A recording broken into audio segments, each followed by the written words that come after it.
table or arranging data using frequency distribution tables, okay? So under types of data, we found out that we had two main types of data, which were qualitative data and quantitative data. And data is as a result of the type of variable under investigation. Okay, and we also understood that because there were two main types of variables, which were qualitative variables and quantitative variables, okay, yeah, it means that we would end up having quantitative data and qualitative data. Then we proceeded to frequency distribution tables where we had ungrouped data and were supposed to group them using the frequency distribution table, and which we did using the Sturgis principle. And from there, we also look at various aspects like the class boundaries. We looked at the class midpoint, and we also look at the cumulative frequencies, as well as the relative frequencies expressed in percentage and in proportions as well. Yeah, today we're going to look at graphical representation, okay, visualizing data, or what we call as pictorial presentation. Good. So since there are two main types of data, it means that we'll be looking at graphical techniques graphical techniques used to represent both quantitative and qualitative data. And as part of our learning outcome, we're saying that to develop, by the end of this topic, we should be able to develop bar charts, multiple bar charts, pie charts, prepare histogram, and develop frequency polygon and cumulative frequency polygon. I know very well this topic is quite familiar to a number of you because we have quite a number of you who already use pie chart, bar charts for presentation at your workplaces. Okay, so we didn't spend so much time on this topic. For the other classes, when it comes to this topic, I just brush through and give them an assignment. So I think we'll use the same approach. We'll brush through some few areas because this thing is very familiar to most of us, okay? Good. Now let's touch on some few relevant points. Okay, so the very first thing we need to understand is depending on the type of data, we are limited to a number of graphical techniques, okay? Or in other words, the choice of your graphical technique depends on the type of data at hand.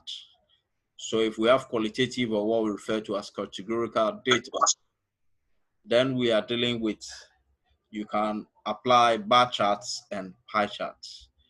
And when we're dealing with numerical data, we can make use of histograms, frequency polygons, cumulative frequency polygons. Very good. So let's look at the first type of graph. So we're looking at bar chart, and like we said, bar charts is for categorical data, okay? And we all know how the bar chart looks like.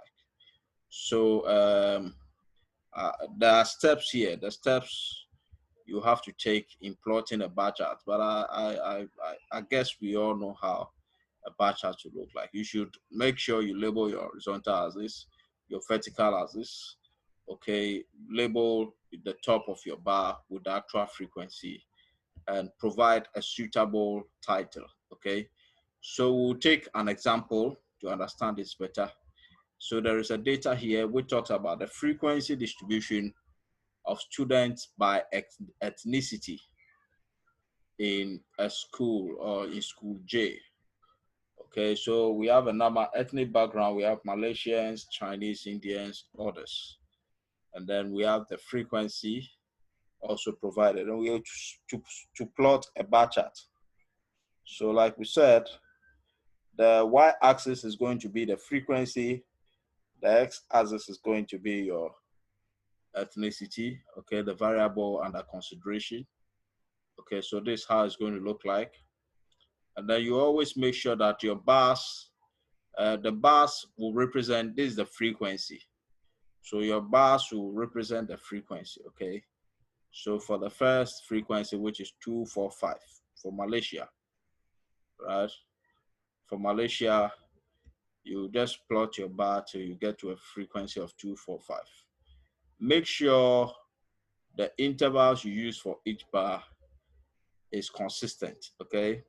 So if you're using 1 centimeter for this bar, it should be 1 centimeter, 1 centimeter, 1 centimeter, okay? At the same time too, the gap between two, okay, bars or between bars should also be consistent.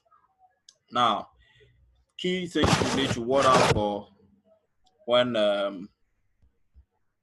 plotting the bar chart are the label of your axis. Make sure your axes are properly labeled. This is the frequency. Your y-axis is the frequency, okay? Whilst the x-axis is what? The ethnicity.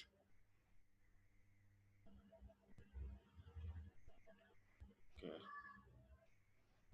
Whilst your x-axis is the ethnicity, and then your title should also capture, okay, the key variable, and it should also capture the type of graph which we are particular school, okay? That is how the title should be captured. The title of the bar graph should be captured. Okay, my screen has freezed a little bit.